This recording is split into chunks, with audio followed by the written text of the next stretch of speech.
must step up, and unfortunately Max did fall short in one of his attacks yesterday, so he's got to rebound from that and see if he can get that 3-star. Yes, I have to say, I mean, he opened up the attacks for Millicene on the first war though, and he really did put up a commanding performance. So I'm sure it was just one little slip up that we seen yesterday. Seeing how dedicated he is, he will bounce back from that. So let's find out if he can do it, especially with the support of his parents in the crowd, Carbon. Oh yeah, they're cheering him on. They've traveled all the way out here to Helsinki, Finland, and they are ready just like Max as he's about to go in. So let's see what can you do?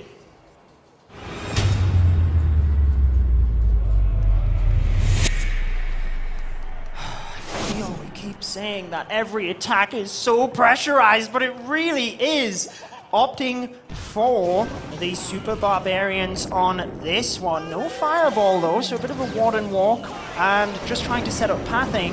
Very intrigued by the use of that one Electro Dragon. I always like to see pathing set up, maybe the sniping of a defense by those singular Electro Dragons. So there's something to notice is if you take a look at the scoreboard on the right side, you still notice that Chronic Gaming still has the advantage in percentage. So if it comes down to a tie on stars, you have to keep your eye on that, as Max does deploy the Rage with this E-Dragon. Getting some skips through the storage, but does not go for that multi-target Inferno. Does path off to the left side a little bit. The Warden will now step up into the scatter and potentially the Raw Champion, but time is always an issue when you're doing a long Warden walk. Yes, we seen that yesterday as well, didn't we? Whereby sometimes the teams would try and have traps in an area so that they could delay the Warden walk. If you can slow the attacker down and they have to start the attack due to the 3 minutes, then there's a lot more chance of slip-ups. But so far, he is very calm and collected with this one. Using that Warden Walk effectively to the bottom, Flinger on the opposite side, like you said. It's just where he decides to support with the Super Barbarians, because he's trying to use them to support his heroes into the center of the base. Does he want that Warden to now join in with the heroes? They're off to the left. It looks like he wants this Warden to stay solo on his own to the bottom side, slowly picking off that Royal Champion. Remember, that Clan Castle, it's still waiting there in the core as the King's ability has gone off. The Queen's ability as well as the Ice Combs are coming over. But the Warden is now deciding to go move over to the heroes. He was supposed to stay on his own to the bottom side, and he's now forced to ability.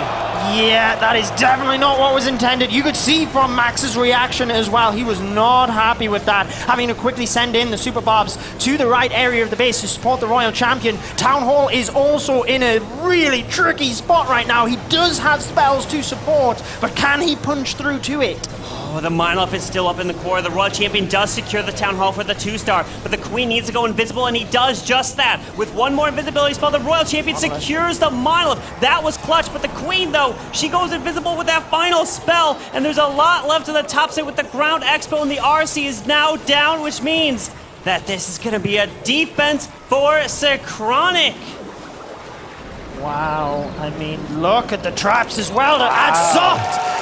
Put salt in the wounds. He's trying to support with Super Barbarians. They're getting flung off by spring traps. Queen walks into double giant bombs, uses a couple of balloons, seeking air mines down there. Synchronic, what type of base building is this? Next level stuff. Another defense. And now, despite a little bit of a slip up themselves, they bounce even further in the lead. And what's impressive about these teams is they build their bases not for the general public, not to be good against everyone, it's to try to be good against these opponents, because they've scouted them for so many months. They know their attack strategies. Granted, yes, the meta was different leading up to this tournament, but still, these players, they can do anything, but they still want to test it for the most common attack metas. And we do see Max there, yes. Disappointment on his face, and unfortunately not able to get that 3-star. They did also get a 1-star earlier in the very first attack that came in from Tryhard, but Chronic has just been on another level now with their defenses. Yeah, and you have to say, it's the smallest differences that count on the big stage. And Max is still very young. This is all part of developing as a player. All of the experienced players on the stage that we're talking about, they've all been through this. Yeah. They've had multiple years to gather this experience, learn from defeats and those high-pressure situations. So it is all a case of just getting that practice in, getting the reps, But let's see whether Synchronic can take the lead by another 3-star or a further lead.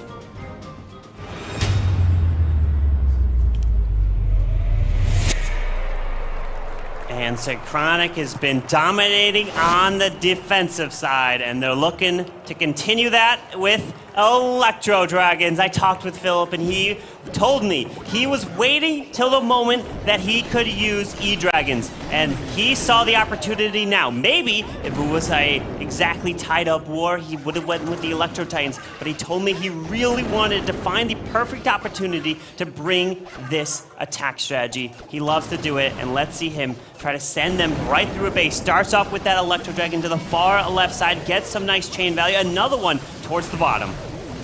Yeah, this is what I always love, because Electro Dragons, it feels like such an easy strategy to do, but the customization you need to get it to work at the highest level is massive. Using those Electro Dragons either side of the funnel, we've got the Flame Flinger on the opposite side of the base. Early warden ability here, but unfortunately 2 Seeking Air Mines flew across to the Electro Dragons that weren't inside that. Yeah, he's now pushing the Electric Dragons towards the board, but wait, only one went in there.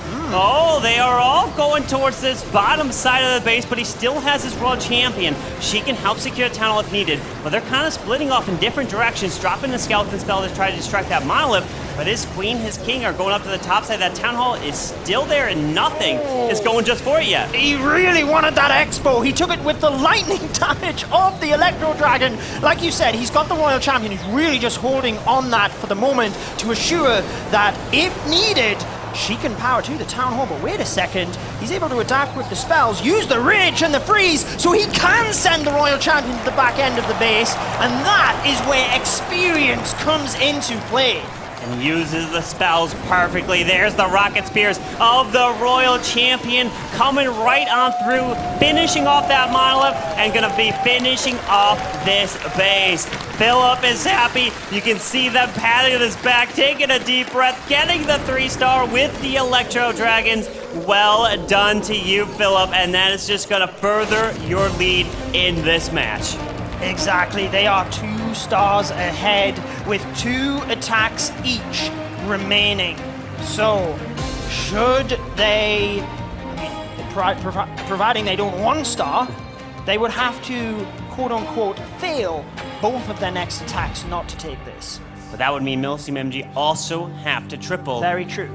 And Synchronic's bases are just so strong from what we've been seeing so far this weekend. We know we're going to be copying those bases. We need those base links from Synchronic. Thank you very much. Yeah, they normally share them over on the Clash of Clans esports page over on Twitter or X. That's where I get a lot of my bases. To be fair, just copy them after the pros have designed them. And we've got the captain, Kingsman, looking to take control of this match for his team. He is one of those players that does have a ton of experience, and when needed, stepping up to assure his team does get the victory. Let's see if he can put them really one step closer.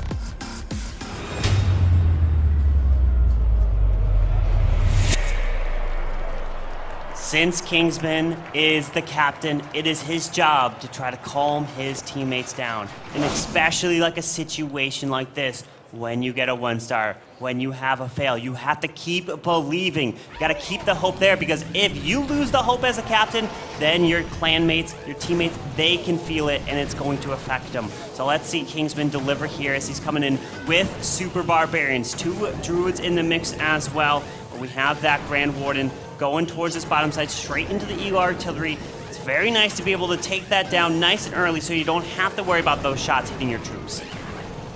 Yeah, just keep an eye on the Warden down there, hiding behind the hard mode, which again, we should reiterate, the players are on the increased difficulty level where the equipment is capped. With the Fireball here, that's why you see 2 Earthquake spells. Looking over at the scoreboard as well, 8 to 6. So Kingsman really needs to keep it together here. A great start with the Fireball hitting his desired location, and just slow and steady at the moment.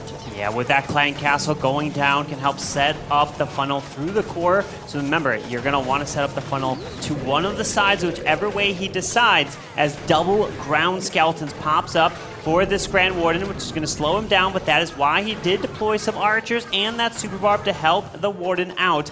It looks like he's going off to the right. We got a Yeti to the left, and maybe he wants to pull this Warden off to the left here. Wait a second. Unless he wants to push him all by himself. I mean, this is taking a lot of time through this charge. It definitely is. Notice the beautiful use of the rage there. The Warden stepping into a lot of damage. And yeah, looks like he does want the Warden to move across to the left with his other heroes over to the right so that they can simultaneously take down areas of the base, especially when you're coming down to not long left in the attack. It's getting tight on time. You definitely need to be splitting up the heroes. As the King's ability opens up all these walls, the Queen's going to follow right in behind. Does deploy the Rage spell so that the Queen can help take out this Ricochet cannon nice and easy, as the Queen's ability has gone off. Needs to continue into the Town Hall as he does invest that freeze, but the Warden, notice, to the left does just finish off the enemy Queen. Yeah, perfect. You said double freeze on the Town Hall as well, just making sure the Archer Queen can indeed get that down. She's locked on there with the healers, still has the Royal Champion ability as she is powering through the top area of the base. 42 seconds, I think, is the main factor here because we still have some defenses in the core left to go. Now we have the Royal Champion and her ability with a Baby Dragon that could potentially be deployed from the bottom side of the base to go into the multi-target Inferno, but we haven't tested for any traps leading all the way there. 25 seconds, he needs to continue his way through. Use this poison spell if any ground skeletons potentially pop up. Granted, we've already seen quite a bit as the RC is continuing her way through, working onto the Ricochet cannon, works through this multi, and Kingsman will be getting the 3-star here for Milliceme MG. He's happy, but they know that this is going to be one of the most improbable comebacks after getting a 1 and a 2-star in this match earlier. Yeah, I mean, he did exactly what he needed to do there, not worrying about time because you have to lock up the 3 stars. You're multiple stars behind. We were talking about it prior to that attack, but being the captain, you have to hold it together. You have to be the one to step up and try and keep yourself in this match. He's done exactly that, but it goes across to Synchronic Gaming. Should they put their foot down and continue to accelerate through 3 stars, then there's nothing Milliceme MG can do. They can just focus on their own game and see what happens. And now it's going to be Einstein, the youngest attacker on Synchronic, is next up to try to keep their lead, bringing the 3 stars. We know that Synchronic isn't perfect anymore throughout this weekend since they have come in with the fail, but with the lead they currently have, they are still feeling super comfortable. They are ready to go as Einstein wants to deliver. Is it going to be another Electro Titan attack, or will he bring a different one? Let's find out.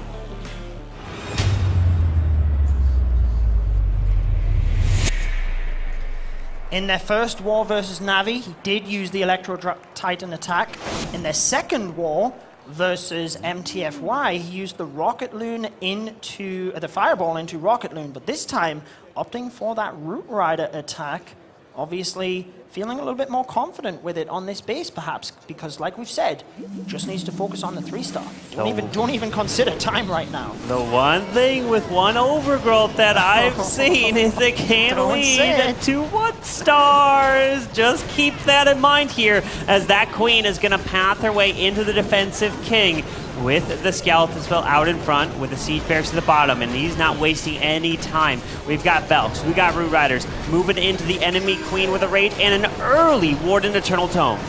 Yeah, super early due to that damage down there with the Archer Queen, the Multi-Inferno. We have the Poison Tower flinging across. We've got the pathing direct into the core now, trying to just poison those CC troops, and we should be seeing the Overgrowth, I would assume, on top of that Town Hall. There it is, catching the Multi as well, so that they can move around it, take down the Monolith, and come back to the Town Hall at the end. Yeah, with that Monolith going down, that's going to be really clutch, so that doesn't be hitting your heroes and taking them down so quick. But we do have a Poison spell to the top side. Hang on. This Queen's ability has been forced. The multi is still there, which was Overgrowth. So eventually he'll have to deal with that as well, as we still have quite a bit to push through on this backside. Yeah, a couple of the troops just splitting a little bit there, which is never ideal because they're going to just get picked off after the Town Hall comes back alive.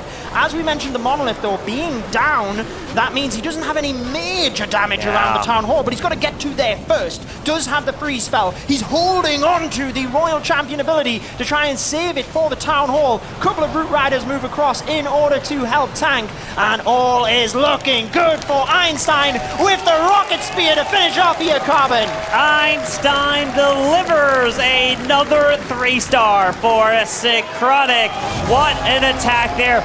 Leaving the Town Hall to the end is a little scary, but he delivers it, gets it done, and it's going to keep their lead. It's quite a bit of a lead now, and you can see just the sadness in Kingsman there and everyone, the happiness over on Synchronic. At this point, they know what's about to come as Synchronic is looking to get closer and closer to the grand finals, because remember, the match after this is going to be Tribe Gaming versus MTFY. The winner of that will take on the winner of this, but it's Synchronic who is in the driver's seat right now. We're always going to see such wide range of emotions on the stage like this. These teams have built up to this across the entire year, so it means everything to them. And unfortunately, for every winner, there does have to be a loser. But it's not over yet for Millicene and MG. There is that one attack remaining.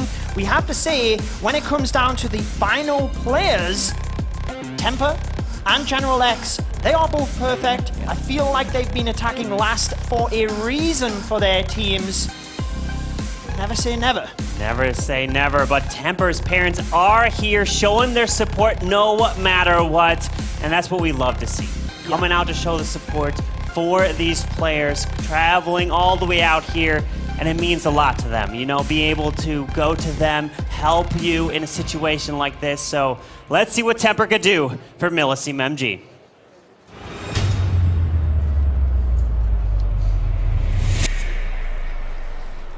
Well, best of luck to him. I'm always nervous for the players myself. These wars just have so much intensity. We've seen him use the Zap Lalo twice yesterday, and he is switching it today. Still going with the Lava Loon, but not quite setting things up with the lightning spells. But he is very well versed with this strategy. He is one of the best in the world at an attack like this. So he's going to be able to set it up with the Queen charge, most likely. But with these plays, you really never know. They could switch it up and do really anything. As what will he do in terms of the Queen? Where is she going to be deployed? Looks near the Town Hall off to the right there, as the Queen's going to slowly path her way in towards this multi-target Inferno. We do have 2 super wall breakers to open up into the space here to get some nice access, as the Flame Flinger is off to the right. You do have to be careful with that mortar, but you can drop some Barbarians to try to distract that. Yeah, he's just keeping an eye here. As soon as the Flinger goes to move, just watch a couple of seconds before, or not even a couple of seconds there, just as it's about to move, Barbarian moves in to tank that mortar. Queen taking a lot of damage by the Town Hall, though, Carbon. Yeah, her ability was forced. The double expos being raged up did so much damage onto this Queen. Didn't see that, but he does now invest that invisibility spell, and the skeletons are moving off to the Flame Flinger. He sees that, drops a few archers, able to clear that. Town Hall has gone down, but as he continues this push in, he will eventually lure out that Clan Castle. But it's nice that this tornado traps, but the Queen, if there's a few Raider bombs, Judo, there's got to be more. There does. I mean, his healers are down. He's not committing any more spells to her at this stage. No. Did he want that multi from the Queen? Did he not? I guess we'll find out, because the Lava Loon is now pushing in. I think he committed just way too much to his Queen, that he needs to keep spells for the Lava Loon portion. And let's remember, he has to 3-star here, so he's got to put it all on the line. He's going as the King, unfortunately, has died off. He did come back with that Phoenix, trying to get a little bit extra value, but he is now down. Continuing this Lalo in towards the Miloth into the core, as we do have the Ice Golems dying off here and freezing everything in the middle, but the Monolith, the Scatter, so much still left on the bottom side. These balloons are disappearing, and Mark and Synchronic are going to be adding another defense to their side, which means that this will put Temper and Millicene MG to 11 stars. So all General X will have to do is get a single 1-star to claim victory. That is all he will have to do, and it does put their team in a very confident position moving through to match number 3 today, the grand final. Well, we didn't expect that. I feel like every day we've had such up and downs, but round of applause for Temper either way. A fantastic job by Milliceme MG. They've made it to this point, which, let's be honest, only 6 teams qualified this year. So to get through to day 3 was such a difficult job. And despite, you know, there's one attack left, but despite losing this one, they've just been impressive all season long. Of course, let's hear it for Milliceme MG. Not only here, but of course, if you're watching at home in the chats, let us know there the love for them. The work that they put in to get to this stage is immense. And yes, it's not what they hoped for, to be able to make it to a grand finals, to try to win the world championship, but still, the work they put in, it's recognized. They put up such a great fight. It was amazing to watch, but now the final attacker for Synchronic is going to be the captain, the man that has been voted MVP for every single match, it seems like, that Synchronic has played in. And all General X has to do is now get that final 1 star to push them to the grand finals. Well, that is one thing we can be pretty confident on, but Synchronic will be looking to move forward to the final as strong as possible, so let's see what he can do.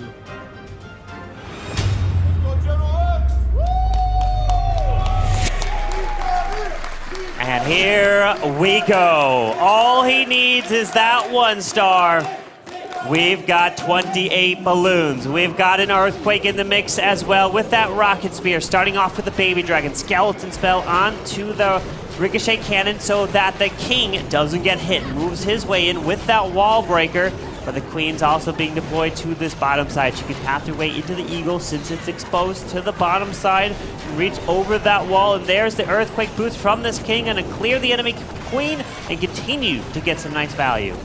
Yeah, nice job pushing in from the king there. We see the royal champion used now just in support of the archer queen as she's taking down some of the defenses down to that area. Keeping an eye on the percent, we're already up to close to 30, so we're getting closer to that 1 star. But notice the pathing he's carving here to be able to move towards the center of the base, ready for his Lalo. That royal champion got so much value there from the rocket spear, looking great as she continues to get some extra value, but this is where he can invest that blimp with a raged up Yetis that may potentially come out of that to help grab the town hall as he's looking to Lalo around this base, slowly but surely taking out the multi-arch tower. And here we go. We got a handful of balloons coming into the scatter to the left. We got a lava hound to the right with that Grand Warden, and I love how he dropped the balloons in a different spots so the scatter shot doesn't hit them all at once. Exactly. He wanted that with the royal champion. Once they're into the dead zone of the scatter shot, they will take that down.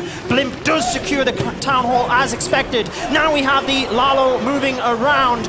1 minute and 30 remaining. Percentage climbing. They've got the victory, but can he get the 3-star carbon? He's continuing. That queen's on the bottom side, making his way around. He's shaking his head. He's liking it. He's got a path into the multi, and he does just that. The scatter shot's still remaining, so he invests the freeze, pushing his way around, and General X not only gets the 1 star that was required, he delivers the 3-star and gives the bow to the crowd. General X, well done right there at Synchronic, putting up 14 stars. Yes, they did not get a perfect war like they did, but they will be advancing to the grand finals to await the winner of Tribe Gaming or MTFY.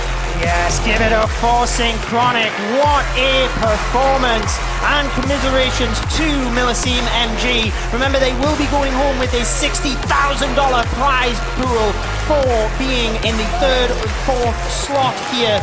But it is all about Synchronic Gaming. And I think General X really wanting to try and get his MVP position there at the end. Don't worry, my friend. I think you're looking comfortable for that title again. Oh, yeah, an incredible performance. But of course, we have to go down to the stage to hear from Banks. I'm pretty sure that you've spent just as much time in this spot as I have during this tournament. How are you feeling right now? Amazing. couldn't have been better. I don't know. Like everything we've dreamed about this match, it was just better than that. Now, I think that something that we need to touch on in this interview for sure is shout out to the base builders, right? What an amazing defense, especially to kick off this war and to put your best foot forward, right? Yeah, definitely. Always a shout out to all our base builders and everybody who helped us preparing. It's not only about the bases, it's also about how we plan for and how the opponents plan on the bases. So huge shout out also to the crowd. Amazing job, guys. That is right. You guys are carrying this show for sure. Now, I kind of want to get a little bit of an inkling into the mindset of you guys when you're playing, because, when you open up a war like that, a war that's got so much at stake, and they open up with a 1-star, does it actually shift anything in terms of how you guys go and approach the game? Do you tell each other to, take your time, like it's okay? We have this kind of buffer of 2 stars now going into the rest of the war. Yeah, for sure. I mean, if you have the defense, then you take out the risk of the plans and try to play it as safe as possible. And yeah, unfortunately, Mark fell short, but I think it was also a good job of the base builders of MMG there. So yeah, but in the end, we did it, and the 14 stars are, I think, pretty recognizable. I mean, yeah, they are pretty amazing. Coming from me, they're pretty amazing. Now, finally, you're our first grand finalist. Congratulations. I would kind of just want to get a little bit of a question out of you. You've possibly got MTFY or Tribe Gaming as your opponents. Do you have a preference? Is there either of them that you think we'd like to go up against them, or one that you feel like might be more challenging for you guys as a team? When we first met Tribe at Monday, we said we want to have a German final, and that's what we're aiming for. Aiming for the German final. The crowd love it over there. Ladies and gentlemen, make some noise for your first grand finalist, Synchronic Gaming. Let's head back over to the casters. A German final is what they are looking forward to, but still, Tribe Gaming will have to deliver in order to move on. So MTFY is in their way. But of course, this match was an incredible one. We saw so many defenses. It was the defensive performance for Synchronic that stood in this match. Yeah, General X being one of their key base builders as well, which is so incredible to perform on that level of offense and defense. But taking a look at the match result, 14 stars for Synchronic, 11 for Milliceme MG. Synchronic were the favorites moving into this, and despite dropping a star, you've got to say, based on their defense, they have increased the confidence of the viewers, surely, in them taking it all, Carlin. Oh, absolutely. The defense is there, and of course, General X being the captain, he's not only the last attacker, but he also helps build so many of the bases. But of course, we need to welcome the one and only Clash bashing to the desk here. What a war we had there.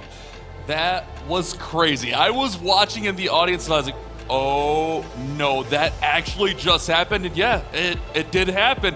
That was such an intense moment. And I'm going to talk about actually that very first attack of Tryhard, not to bring him down or beat a dead horse or anything like that, but I think it is a very pivotal point in this matchup. But before we even hop into that, I think there's something to be said about the players and their intros. I almost wish we could replay and talk about the intros, because when Synchronic came out, they were cheering, they were lively, they were with the crowd. However, when Milliceme came out, they were very stoic, they were very composed, but also maybe a little bit nervous. But let's go ahead and let's hop into Tryhard's attack here, and let's see if anything stands out for us. One thing I did notice is the time.